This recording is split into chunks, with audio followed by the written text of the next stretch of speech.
Hello friends, GK गुरुजी अड्डा के YouTube platform पे मैं शैलेश आप सभी का हार्दिक स्वागत करता हूं। प्यारे साथियों, आज हम लोग साइंस का प्रैक्टिस सेट 3 देखने वाले हैं, जिसमें 150 प्रश्न शामिल हैं। जो आपका तीसरा चैप्टर है सजीव तथा निर्जीव, इससे बनने वाले जितने भी प्रश्न हैं वो सभी इन 150 प्रश्नों में समाहित हैं। वादा करता हूं, अगर आप इन 150 प्रश्नों को पूरा देख लेंगे तो एग्जाम में इससे बनने वाला कोई भी प्रश्न आपके बाहर नहीं होने वाला है। सभी प्रश्न आप आसानी से करके आ जाएंगे। और इसमें बहुत सारे प्रश्न ऐसे भी हैं जो प्रीवियस ईयर क्वेश्चन पेपर से लिए गए हैं और जो किसी न किसी एग्जाम में पूछे भी गए। तो आप लोग इस वीडियो को पूरा बहुत अच्छे तरीके से देखना है। तो चलिए पहले क्वेश्चन की तरफ चलते हैं। पहले क्वेश्चन का राइट जवाब देखते हैं क्या है। सजीवों की प्रमुख विशेषता क्या होती है? आकार का बदलना, वृद्धि करना, रंग बदलना या चमकना? पहले क्वेश्चन का राइट जवाब देना है। सजीवों की जो प्रमुख विशेषता है वह है वृद्धि करना, ग्रोथ। ठीक है, चलिए दूसरे क्वेश्चन की तरफ हम लोग बढ़ेंगे। दूसरा क्वेश्चन है निर्जीव वस्तुओं में कौन सा गुण नहीं पाया जाता? जब भी आपको प्रश्न में नहीं शब्द दिखे तो सबसे पहले उसके ऊपर गोला बनाइए, नहीं तो कंफ्यूजन होता है। जो पाया जाता है उसको काट देना है। ठीक है, द्रव्यमान मतलब इसी को वजन भी बोलते हैं। आप लोग बहुत ज़्यादा कंफ्यूज होते हैं, इसी को भार भी बोलते हैं, ऐसे याद रखिएगा। तो ये तो पाया ही जाता है। आयतन, जाहिर सी बात है, आयतन तो पाया ही जाएगा। श्वसन और भार, तो कहने का मतलब श्वसन, जो निर्जीव हैं वो श्वसन नहीं करते हैं, याद रखिएगा। ठीक है, चलिए तीसरा प्रश्न है पौधे अपना भोजन किस प्रक्रिया के द्वारा बनाते हैं? ठीक है, जो पौधे हैं वो अपना भोजन किसके द्वारा बनाते हैं? तो सभी को पता है, वो प्रकाश संश्लेषण की प्रक्रिया के द्वारा बनाते हैं। प्रकाश संश्लेषण की प्रक्रिया कैसी होती है तो ये आप लोग जानिए। ठीक है, तो जैसे मान लीजिए ये है एक पौधा और ये है एक पौधा और ये है सूर्य। ठीक है, तो सूर्य से उसको क्या चाहिए? प्रकाश। तो सबसे पहले उसको क्या चाहिए? प्रकाश चाहिए। उसके बाद उसको क्या चाहिए? जल चाहिए। वो जल कहाँ से लेता है? जमीन से। और साथ में क्या चाहिए? CO2 gas, carbon dioxide gas. इन तीनों के द्वारा वो क्या करता है? प्रकाश संश्लेषण की प्रक्रिया को करता है। अगले प्रश्न की तरफ बढ़ेंगे। क्वेश्चन नंबर 4, जीवों द्वारा भोजन ग्रहण करने की प्रक्रिया क्या कहलाती है?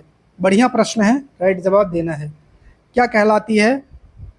भोजन को ग्रहण करना ये पोषण कहलाता है। क्या कहलाता है? पोषण कहलाता है, याद रखिएगा। अगले क्वेश्चन की तरफ बढ़ेंगे। ऊर्जा प्राप्त करने के लिए जीव कौन सी प्रक्रिया करते हैं? जो उनको ऊर्जा चाहिए, भाई आप काम करते हैं तो काम करने के लिए आपको क्या चाहिए? ऊर्जा चाहिए। तो कौन सी प्रक्रिया करते हैं ये आपको बताना है। तो ऊर्जा प्राप्त करने के लिए जीव जो है वो श्वसन की प्रक्रिया करते हैं, याद रखिएगा। क्योंकि श्वसन जब आप करते हैं तो आपको कुछ एनर्जी भी मिलती है। ठीक है, चलिए अगले क्वेश्चन की तरफ बढ़ेंगे।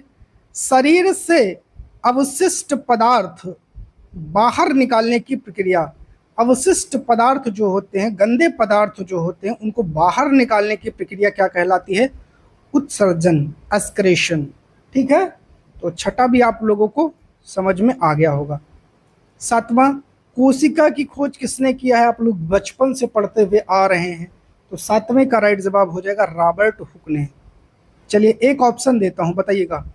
1665, 1765 या अन्य?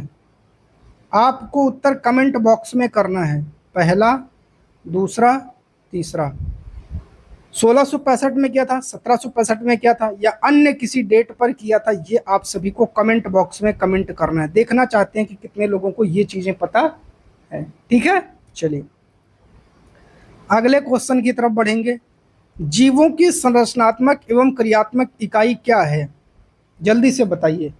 तो संरचनात्मक एवं क्रियात्मक इकाई कोशिका कहा जाता है, अंग्रेजी में इसे सेल कहा जाता है। इसी की खोज अभी ऊपर आपने पढ़ा था, रॉबर्ट हुक ने किया था।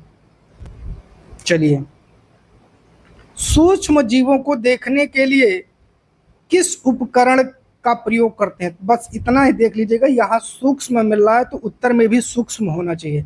तो बस सूक्ष्मदर्शी, कोई चीज़ें अगर ट्रिक से याद हो जाए तो उनको ट्रिक से पकड़ लेना चाहिए, ज़्यादा दिमाग उसमें यूज नहीं करना चाहिए, ठीक है। चलिए क्वेश्चन नंबर 10, निम्नलिखित में से कौन सूक्ष्म जीव है, बताइए। गाय सूक्ष्म है, गाय छोटी है, कहेंगे बिल्कुल नहीं। मनुष्य छोटा है, बिल्कुल नहीं। आम छोटा है, बिल्कुल नहीं। तो जीवाणु हो जाएगा, ठीक है।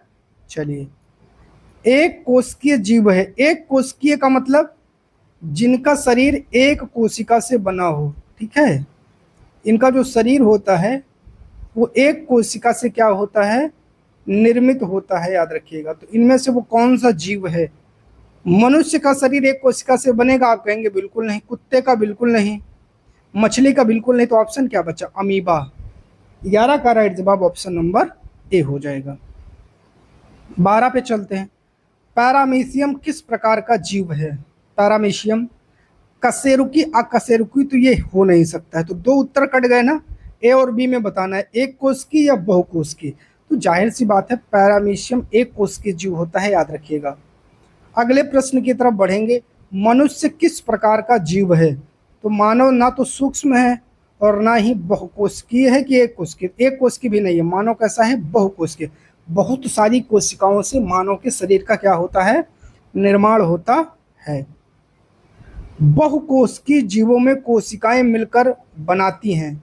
जो कोशिकाएं हैं ये आपस में मिलेंगी, तो आपस में मिलाने के बाद ये एक नई चीज को बनाती है, जिसे क्या कहते हैं, तत्व कहते हैं, नहीं। अणु कहते हैं, नहीं। परमाणु कहते हैं, नहीं। उसे ऊतक कहते हैं, टिश्यू। क्या कहते हैं, टिश्यू, ठीक है। चलिए, जिन जंतुओं में रीढ़ की हड्डी नहीं पाई जाती उन्हें क्या कहेंगे, बताओ। 15 का राइट जवाब दो। उन्हें अकशेरुकी कहते हैं, और कशेरुकी में पाई जाती है। दोनों याद कर लो, यहीं पाई जाती है। स्तनधारी दूध पिलाते हैं, दूध पिलाते हैं अपने बच्चों को, ठीक है। और उभयचर ये जल और स्थल, जल और स्थल दोनों जगह पे रहते हैं। क्वेश्चन नंबर 16 की ओर चलते हैं। केंचुआ किस वर्ग में आता है। तो केंचुआ अकशेरुकी में आता है, क्योंकि उसके पास क्या होता है, कोई रीढ़ की हड्डी नहीं होती है। क्वेश्चन नंबर 17, रीढ़ की हड्डी वाले जंतु कहलाते हैं। जिनके पास रीढ़ की हड्डी होती है उन्हें कशेरुकी जंतु कहते हैं, याद रखिएगा, ठीक है। चलिए, अब क्वेश्चन नंबर 18 की ओर बढ़ेंगे। मछली किस वर्ग में आती है, बताओ जरा। 18 नंबर का राइट जवाब देना है। तो मछली जो है वो कशेरुकी प्राणी है, याद रखिएगा, ठीक है। चलिए, अंडा देने वाले जीव कहलाते हैं अंडायुज, ठीक है, इसमें तो कोई दिक्कत नहीं है। और मुर्गी किस प्रकार का जीव है। तो मुर्गी क्या देती है, मुझे ये बताओ आप लोग। बस इतना सा बता दो, उत्तर आपको पता लग जाएगा। आप कहेंगे सर जी मुर्गी अंडा देती है, तो मुर्गी क्या है, अंडायुज है, ठीक है। चलिए, बच्चे को जन्म देने वाले जीव क्या कहलाते हैं। तो जो बच्चे को जन्म देगा वो अंडा, तो अंडा देता है। फूल से कोई संबंध है। अब अकशेरुकी या जरायुज बचा है। तो अकशेरुकी होता है जिनमें रीढ़ की हड्डी पाई जाती है और नहीं पाई जाती, उस कॉन्सेप्ट से जुड़ा है। ऑप्शन नंबर बी के साथ जाएंगे, उन्हें जरायुज कहते हैं। गाय किस प्रकार का जीव है। तो गाय बच्चों को जन्म देती है, इसलिए गायु भी किस में आ जाएगी, जरायुज में आ जाएगी। क्वेश्चन नंबर 23 की ओर बढ़ते हैं। जिन पौधों में फूल आते हैं उन्हें कौन सा कहते हैं, पुष्पीय कहते हैं। क्या कहते हैं, पुष्पीय। गुलाब किस प्रकार का पौधा है। तो गुलाब में पुष्प आता है बाबू, गुलाब क्या हो जाएगा, पुष्पीय पौधा हो जाएगा, ठीक है। फर्न किस प्रकार का पौधा है, ये आप सभी को बताना है। तो फर्न में पुष्प नहीं होते हैं, अपुष्पीय, अर्थात इसमें पुष्प नहीं होते, और पुष्पीय में पुष्प पाए जाते हैं, ठीक है। आगे, काई, काई का वर्ग है। काई आप लोगों ने देखा होगा ना, बताइए। तो काई का वर्ग कौन सा है, अपुष्पीय है। काई में कोई पुष्प नहीं होता है। गेहूं किस प्रकार का पौधा है। गेहूं एक बीज पत्री है, द्विबीजपत्री। देखिए, अपुष्पीय तो होगा नहीं, द्विवर्षीय तो होगा नहीं, तो बच्चा एक बीज पत्री और द्विबीजपत्री। तो 27 का राइट जवाब हो जाएगा, गेहूं एक बीज पत्री है, याद रखिएगा, ठीक है। अब समझ लो, एक बीज पत्री का मतलब तोड़ने पर दो भाग ना हो, दो भाग ना हो, और इसमें दो भाग होगा। जैसे चना, चना को तोड़ दो तो दो भाग हो जाता है, ठीक है, बस ऐसे ही याद रखना। धान किस वर्ग में आता है, जल्दी से बताइए। तो धान भी एक बीजपत्री में ही आता है। अब मटर किस में आएगा, मटर तो द्विबीजपत्री है, मटर को जब फोड़ते हैं तो उसमें दो अलग अलग दल निकल आते हैं, ठीक है। चलिए, आम का पौधा किस वर्ग में आता है, एक बीजपत्री या द्विबीजपत्री, तो सभी को पता है आम के अंदर जो गुठली होती है उसको फोड़ेंगे, उसके बीज दो भाग में होते हैं, द्विबीजपत्री में आ जाएगा।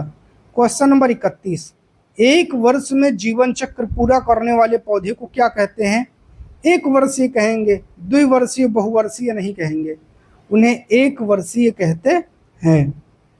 अगले क्वेश्चन की तरफ चलेंगे। गेहूं किस प्रकार का पौधा है, आप लोग बताइए जल्दी से। राइट जवाब क्या हो जाएगा, गेहूं एक वर्ष में होता है कि 2 वर्ष में, तो यार गेहूं तो एक ही वर्ष में हो जाता है ना, एक वर्षीय है। गाजर सामान्यतः किस प्रकार का पौधा है, आप सभी को बताना है, 33 का राइट जवाब देना है। तो गाजर एक वर्षीय है कि 2 वर्षीय है कि बहुवर्षीय है, तो बताइए जल्दी से, गाजर जो है आपका 2 वर्षीय है। चुकंदर किस वर्ग में आता है, एक वर्षीय या 2 वर्षीय, जल्दी से बताइए। 34 का राइट जवाब, चुकंदर भी 2 वर्षीय में आता है। आम का वृक्ष एक वर्षीय, 2 वर्षीय, बहुवर्षीय, 35, तो आम का वृक्ष बहुवर्षीय हो जाएगा, ठीक है। नीम का पौधा एक वर्षीय, ये भी क्या हो जाएगा, बहुवर्षीय हो जाएगा, याद रखिएगा, ठीक है, कोई दिक्कत नहीं होनी चाहिए, ठीक है। तो 36 का आप लोगों ने कर लिया होगा, आगे चलते हैं। 37, जल में रहने वाले पौधे को क्या कहते हैं, तो जल में रहने वाले को जलीय कहेंगे, ठीक है, स्थल पे रहने वाले को स्थलीय कहेंगे। कमल किस प्रकार का पौधा है, तो कमल जल में पाया जाता है, इसलिए ये एक जलीय प्रकार का पौधा है, याद रखिएगा, ठीक है। चलिए, अगले क्वेश्चन की तरफ हम लोग बढ़ते हैं। क्वेश्चन नंबर 38 तक आप सभी को बहुत अच्छे से समझ में आया होगा, आगे चलते हैं। भूमि पर उगने वाले पौधे स्थलीय कहलाते हैं, याद रखिएगा। और गेहूं किस प्रकार का पौधा है, गेहूं स्थल में उगता है तो स्थलीय पौधा है। मरुस्थल में उगने वाले पौधों को मरुस्थलीय पौधे कहते हैं, जैसे कैक्टस। कैक्टस किस प्रकार का पौधा है, तो कैक्टस आपका मरुस्थलीय है, ठीक है, मरुस्थलीय, ये दोनों नहीं, मरुस्थलीय हो जाएगा, ठीक है। ये वाला ऑप्शन आप लोग टिक करेंगे। मरुस्थलीय पौधों की पत्तियां प्रायः कैसी होती है, कांटों में परिवर्तित होती हैं, ताकि जो जल है वो बहुत ज्यादा मात्रा में लॉस ना होने पाए। क्वेश्चन नंबर 44, जलीय पौधों में तना प्रायः होता है, बताइए कैसे होता है। 44 का राइट जवाब आप सभी को देना है, बढ़िया क्वेश्चन है, लचीला होता है, ठीक है। जीवन की सबसे छोटी इकाई क्या है, बढ़िया क्वेश्चन है, 45, कोशिका है, ठीक है। चलिए, जीवाणु किस श्रेणी में आते हैं, बताइए जरा। 46 का राइट जवाब आप लोगों को देना है, जीवाणु सूक्ष्म जीव में आते हैं। ईस्ट का उपयोग मुख्यतः किस में होता है, 47 का राइट जवाब देना है, रोटी बनाने में होता है, ठीक है। वायरस को देखने के लिए आवश्यक है इलेक्ट्रॉन सूक्ष्मदर्शी, याद रखिएगा, इलेक्ट्रॉन सूक्ष्मदर्शी, 48, कोई दिक्कत नहीं होनी चाहिए। 49, संवेदनशीलता किसकी विशेषता है, 49 का राइट जवाब आप सभी को देना है, सभी जीवों के लिए, ठीक है। चलिए, 50, वृद्धि एवं विकास का गुण पाया जाता है, किस में पाया जाता है, आप सभी को बताना है, तो सभी जीवों में पाया जाता है। निम्न में से कौन सा सजीव का लक्षण नहीं है, प्रकाश का परावर्तन ये सजीव नहीं कर पाता है, याद रखिएगा, ठीक है। चलिए, पौधों में गैसों का आदान प्रदान मुख्यतः किसके द्वारा होता है, बढ़िया क्वेश्चन है, तो ये रंध्र के द्वारा होता है। कोशिका का नियंत्रण केंद्र क्या कहलाता है, 53 का राइट जवाब आप सभी को देना है। चलिए, कोशिका झिल्ली केंद्रक, तो उसे केंद्रक कहते हैं, याद रखिएगा, ठीक है। चलिए, अगले क्वेश्चन की तरफ बढ़ेंगे। पादप कोशिकाओं में पाया जाने वाला लेकिन जंतु कोशिका में अनुपस्थित अंगक कौन है, 54 का राइट जवाब आप सभी को देना है, हरित लवक कहते हैं। सबसे बड़ी कोशिका मानी जाती है किसकी? बहुत बढ़िया क्वेश्चन है। शुतुरमुर्ग का जो अंडा होता है, सबसे छोटी कोशिका है माइकोप्लाज्मा गैलीसेप्टिकमा, पूरा नाम इसका है। ठीक है, चलिए क्वेश्चन नंबर 57, जीवाणु सामान्यता होते हैं, बताइए जल्दी से। 57 का राइट जवाब क्या होने वाला है? तो जीवाणु एक कोशिकीय होते हैं। निम्न में से कौन सा रोग जीवाणु द्वारा होगा, बताइए जल्दी से। 58 का राइट जवाब आप लोगों को देना है हैजा। ठीक है, चलिए ईस्ट किस प्रकार का सूक्ष्म जीव है? ईस्ट क्या होते हैं ये आप सभी को बताना है। तो ईस्ट कवक होते हैं, अंग्रेजी में इन्हें बोलते हैं फंगी। ठीक है, फंगी बोलते हैं, याद रखिएगा। अमीबा में भोजन ग्रहण करने के लिए प्रयुक्त संरचना क्या है, बताइए। कूटपाद, याद रखिएगा। ठीक है, निम्न में से कौन अकशेरुकी है, जल्दी से बताइए। 61 का राइट जवाब आप सभी को देना है तारा मछली। ठीक है, घोंघा किस वर्ग में आता है? 62 का राइट जवाब देना है घोंघा अकशेरुकी में आता है, याद रखिएगा। निम्न में से कौन कशेरुकी है, जल्दी से बताइए। 63 का राइट जवाब आप सभी को देना है। ठीक है, जल्दी से 63 का। केचुआ नहीं, जोंक नहीं, तो मछली। ठीक है, पक्षी किस प्रकार के जीव हैं? पक्षी किस प्रकार के जीव हैं? 64 का राइट जवाब आप सभी को देना है। तो पक्षी अंडे देते हैं, तो अंडायुज हैं। अगले क्वेश्चन की तरफ बढ़ेंगे। चमगादड़ है, चमगादड़ किस कैटेगरी में आता है? स्तनधारी एवं जरायुज। डॉल्फिन है, डॉल्फिन क्या है? 66 का राइट जवाब दीजिए, स्तनधारी है, याद रखिएगा। पुष्पीय पौधों में बीज कहाँ बनते हैं? 67 का राइट जवाब दीजिएगा, फल में। कहाँ बनते हैं? फल में। निम्न में से कौन सा अपुष्पीय पौधा है? 68 का राइट जवाब आप सभी को देना है फर्न। ठीक है, एक बीजपत्री पौधों में सिरा विन्यास सामान्यता होता है।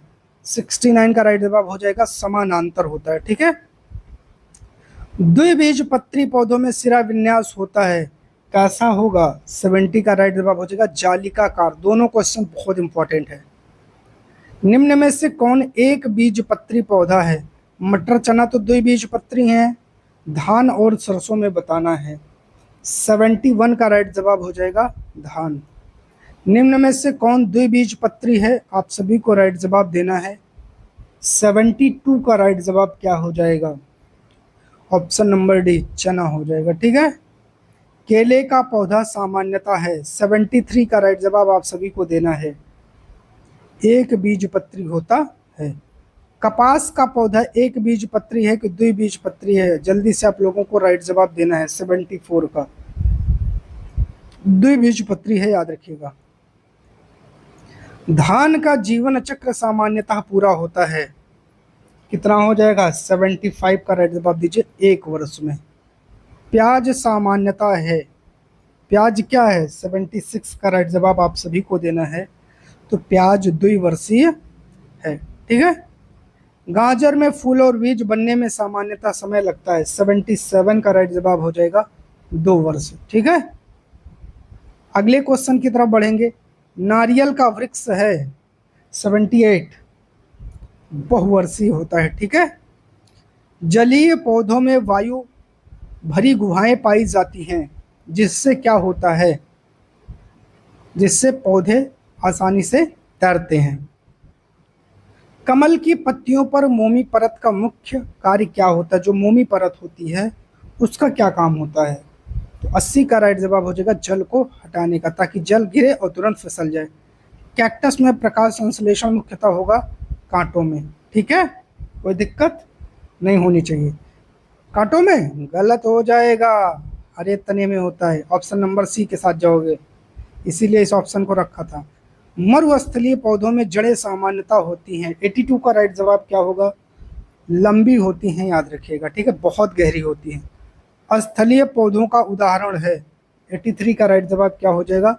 गेहूं। 84 की तरफ बढ़ेंगे। निम्न में से कौन जलीय पौधा नहीं है? कमल, हाइड्रा, जलकुंभी, ये तीनों जल में पाए जाते हैं, लेकिन नीम नहीं है। ऑप्शन नंबर डी के साथ जाएंगे। जीव में वृद्धि का अर्थ क्या है? 85 का राइट जवाब आप सभी को देना है, आकार एवं भार का बढ़ना। 86 पर चढ़ेंगे, पौधों में वृद्धि मुख्यतः किस भाग में होती है? 86 का राइट जवाब हो जाएगा विभव ज्योतक ऊतक में। 87 कोशिका का सिद्धांत किसने दिया था? स्लाइडेन एवं स्वान ने दिया था, याद रखिएगा। 87 का राइट जवाब याद रखना है। क्वेश्चन नंबर 88 की तरफ चलेंगे, कोशिका में ऊर्जा उत्पादन का केंद्र क्या कहलाता है? 88 का राइट जवाब हो जाएगा माइटोकॉन्ड्रिया। 89 पर चलेंगे, मानव शरीर की सबसे लंबी कोशिका है, सभी को पता है, तंत्रिका कोशिका। 89 का ऑप्शन नंबर बी हो जाएगा। 90 पर चलेंगे, वायरस को जीव एवं निर्जीव के बीच की कड़ी माना जाता है, क्यों? 90 का जवाब हो जाएगा जीवित कोशिका में ही ये सक्रिय होते हैं। दही बनाने में सहायक सूक्ष्म जीव क्या कहलाता है? याद रखिएगा। 91 का राइट जवाब आप सभी को देना है, जीवाणु कहलाता है। उसका नाम जरा कमेंट करिए। पेनिसिलिन प्राप्त होती है, 92 का राइट जवाब आप सभी को देना है, कवक से। अगले क्वेश्चन की तरफ बढ़ेंगे, निम्न में से कौन सा सूक्ष्म जीव लाभदायक है? लैक्टोबैसिलस। ये क्या करता है? दूध को दही में बदल देता है, याद रखिएगा। ठीक है। Question number 94। क्वेश्चन नंबर 94 की तरफ चलेंगे, याद रखिएगा। प्लाज्मोडियम किस रोग का कारण बनता है? 94 का राइट जवाब देना है, मलेरिया का। अगले क्वेश्चन की तरफ बढ़ेंगे, जीवों के वर्गीकरण का मुख्य आधार क्या है? 95 का राइट जवाब आप सभी को देना है, समानताएं एवं विभिन्नताएं। 96 का राइट जवाब, निम्न में से कौन स्तनधारी है? राइट जवाब देना है 96 का, तो कौन है? वेल मछली है, याद रखिएगा। और 97, वेल बच्चों को जन्म देती है, इसलिए वो क्या कहलाती है? 97 का राइट जवाब हो जाएगा स्तनधारी कहलाती है। अगले क्वेश्चन की तरफ बढ़ेंगे, पौधों में बीजपत्रों की संख्या के आधार पर वर्गीकरण किया जाता है, तो 98 का राइट जवाब हो जाएगा पुष्पीय पौधों में। 99 की बात करते हैं, निम्न में से कौन सा पौधा बहुवर्षीय है? 99 का राइट जवाब हो जाएगा आम। सजीव एवं निर्जीव में मूल अंतर क्या होता है? 100 का राइट जवाब हो जाएगा कि जीवन की जो क्रियाएं होती हैं। क्वेश्चन नंबर 101 पर चलते हैं, निम्न में से कौन सजीवों का सार्वभौमिक लक्षण है? 101 का राइट जवाब क्या हो जाएगा? गमन, प्रजनन, श्वसन, उड़ना। श्वसन। क्वेश्चन नंबर 102, पौधों में भोजन निर्माण के लिए आवश्यक गैस क्या है? कार्बन डाइऑक्साइड, इसे CO2 भी कहते हैं, इसे O2 कहते हैं, याद रखिएगा। ठीक है। उत्सर्जन का प्रमुख उद्देश्य क्या है? 103 का राइट जवाब देना है, अपशिष्ट पदार्थ बाहर निकालना। कोशिका का बाहरी आवरण क्या कहलाता है? क्वेश्चन नंबर 104, कोशिका झिल्ली। ठीक है। पादप कोशिका में कोशिका भित्ति किसकी बनी होती है? ऑप्शन नंबर 105 का राइट जवाब हो जाएगा सेलुलोज की। 106, जंतु कोशिका में अनुपस्थित संरचना क्या होती है? 106 का राइट जवाब हो जाएगा कोशिका भित्ति। 107 पर चलते हैं, कोशिका में आनुवंशिक पदार्थ पाया जाता है, 107 का राइट जवाब हो जाएगा केंद्रक में। क्वेश्चन नंबर 108 पे चलेंगे, सबसे पहले जीवित कोशिका का अवलोकन किसने किया था? 108 का राइट जवाब हो जाएगा ल्यूवेनहॉक ने। ठीक है। अगला क्वेश्चन है, निम्न में से कौन एक कोशिकीय जीव नहीं है? 109 का राइट जवाब आप सभी को देना, हाइड्रा। ठीक है। हाइड्रा किस प्रकार का जीव है? 110 का राइट जवाब देना है, बहुकोशिकीय जीव है। स्पंज किस वर्ग में आता है? आप सभी को 111 का राइट जवाब देना है, स्पंज अकशेरुकी जीव है, याद रखिएगा। ऑक्टोपस है, ऑक्टोपस क्या है? 112 का राइट जवाब देना है, अकशेरुकी जीव है, याद रखिएगा। 113, मेढक को किस वर्ग में रखा गया है? 113 का राइट जवाब देना है, उभयचर। 114, सांप किस वर्ग का जंतु है? 114 का राइट जवाब आप सभी को देना है, सरीसृप वर्ग का जंतु है। कबूतर किस वर्ग का जंतु है? 115 का राइट जवाब आप सभी को देना है, 115 का राइट जवाब हो जाएगा पक्षी। ठीक है। 116, मनुष्य का वर्ग है, 116 का राइट जवाब आप सभी को देना है, स्तनधारी वर्ग का। अंडायुज एवं जरायुज का वर्गीकरण किस आधार पर होता है? 117 का राइट जवाब देना है, प्रजनन। क्वेश्चन नंबर 118 चलेंगे, प्लेटिपस एक ऐसा स्तनधारी है जो 118 का राइट जवाब हो जाएगा, जो अंडे देता है। अगले क्वेश्चन की तरफ बढ़ेंगे। पुष्पीय पौधों का प्रजनन अंग क्या कहलाता है? 119 का राइट जवाब हो जाएगा फूल। 120 बीज का निर्माण होता है, बीज का निर्माण कहाँ होता है? 120 का राइट जवाब हो जाएगा बीजांड में। ठीक है। फर्न में प्रजनन किसके द्वारा होता है? 121 का राइट जवाब आप सभी को देना है, बीजाणु में होता है, याद रखिएगा। 122 पर चलते हैं। काई एवं फन सामान्यता होते हैं, 122 का राइट जवाब हो जाएगा अपुष्पीय होते हैं, याद रखिएगा। एक बीजपत्री पौधों में जड़ प्रणाली होती है, कैसी होती है? 123 का राइट जवाब हो जाएगा रेशेदार। ठीक है। द्विबीजपत्री पौधों में सामान्यता पाई जाती है कौन सी जड़? तो 124 का राइट जवाब होने वाला है मूसला जड़। 125 का राइट जवाब मक्का क्या है? तो 125 का राइट जवाब होने वाला मक्का एक बीजपत्री है, याद रखिएगा। और अरहर का पौधा किस में आएगा? अरहर दो भाग में टूटती है, द्विबीजपत्री हो जाएगा, याद रखिएगा। ठीक है। 127 सरसों का पौधा क्या है? एक बीजपत्री, द्विबीजपत्री, अपुष्पीय, जलीय। 127 का राइट जवाब देना है द्विबीजपत्री में आता है, याद रखिएगा। बहुवर्षीय पौधों की आयु होती है। 128 का राइट जवाब हो जाएगा 2 वर्ष से अधिक। निम्न में से कौन बहुवर्षीय पौधा नहीं है? आम नीम तो है, इसमें कोई दिक्कत नहीं है। अब ये नहीं शब्द आया है, हमने कहा था नहीं जब आए तो गोला बना लीजिए। इसमें हो जाएगा आपका गेहूं। क्या हो जाएगा? गेहूं 1 साल में काट लिया जाता है। 130 जलीय पौधों में जड़ें सामान्यता होती हैं, 130 का राइट जवाब हो जाएगा कम विकसित होती हैं। जलकुंभी उदाहरण है, किसका उदाहरण है? जलकुंभी एक तैरने वाला पौधा है, याद रखिएगा। हाइड्रला क्या है? 132 का राइट जवाब आप सभी को देना है, एक डूबा हुआ पौधा होता है, याद रखिएगा। मरुस्थलीय पौधों में वाष्पोत्सर्जन कम करने के लिए पत्तियां कांटों में बदल जाती हैं, याद रखिएगा। कैक्टस का तना मोटा एवं रसीला होता है, किस लिए ऐसा होता है? क्योंकि जल संग्रह करता है, याद रखिएगा। ऊंट कांटा किस प्रकार के आवास का पौधा है? 135 का राइट जवाब क्या हो जाएगा? मरुस्थलीय। सूक्ष्म जीवों का अध्ययन क्या कहलाता है? 136 का राइट जवाब देना है सूक्ष्म जैविकी कहलाता है। क्षय रोग का कारक क्या है? 137 का राइट जवाब देना है जीवाणु है। 138 पर चलते हैं। पोलियो रोग का कारण क्या है? 138 का राइट जवाब हो जाएगा वायरस है। ठीक है। 139 मलेरिया फैलाने वाला जीव कौन सा है? 139 का राइट जवाब हो जाएगा प्लाज्मोडियम है। 140 खाद्य पदार्थों का किण्वन किसके द्वारा या किसके कारण होता है? 140 का राइट जवाब हो जाएगा ईस्ट, फंगी, कवक, तीनों नाम उसी के हैं। हरित लवक का क्या कार्य होता है? 141 प्रकाश संश्लेषण। कोशिका का शक्ति गृह किसे कहते हैं? माइटोकॉन्ड्रिया को कहते हैं। पौधों में भोजन का संचय किस रूप में होता है? ग्लूकोज के रूप में कि स्टार्च के रूप में? जल्दी से बताना है। 143 ग्लूकोज के रूप में इसमें भोजन बनता है, ये जान लेना, भोजन बनता है। ठीक है। संचय स्टोर की बात हो रही, स्टार्च के रूप में होता है। पौधों में वृद्धि का मुख्य क्षेत्र क्या होता है? 144 का राइट जवाब हो जाएगा विभ्योज्योतक ऊतक। निम्न में से कौन सा सजीव नहीं है? सभी को पता है, इसको बताना ही नहीं है। इसका राइट जवाब हो जाएगा वायरस। जीवन की मूलभूत इकाई क्या है? अब इसमें क्या बताना है यार, ये तो सभी को पता होना चाहिए फटाक से, कोशिका या सेल है। पादप एवं जंतु कोशिका दोनों में पाया जाता है। क्या पाया जाता है? तो केंद्रक दोनों में पाया जाता है। निम्न में से कौन द्विबीजपत्री पौधा है? सभी को पता है मटर। ठीक है। निम्न में से कौन एक बीजपत्री पौधा है? 149 का राइट जवाब क्या हो जाएगा? 149 का ऑप्शन नंबर सी केला। और सजीवों का सबसे महत्वपूर्ण गुण क्या होता है?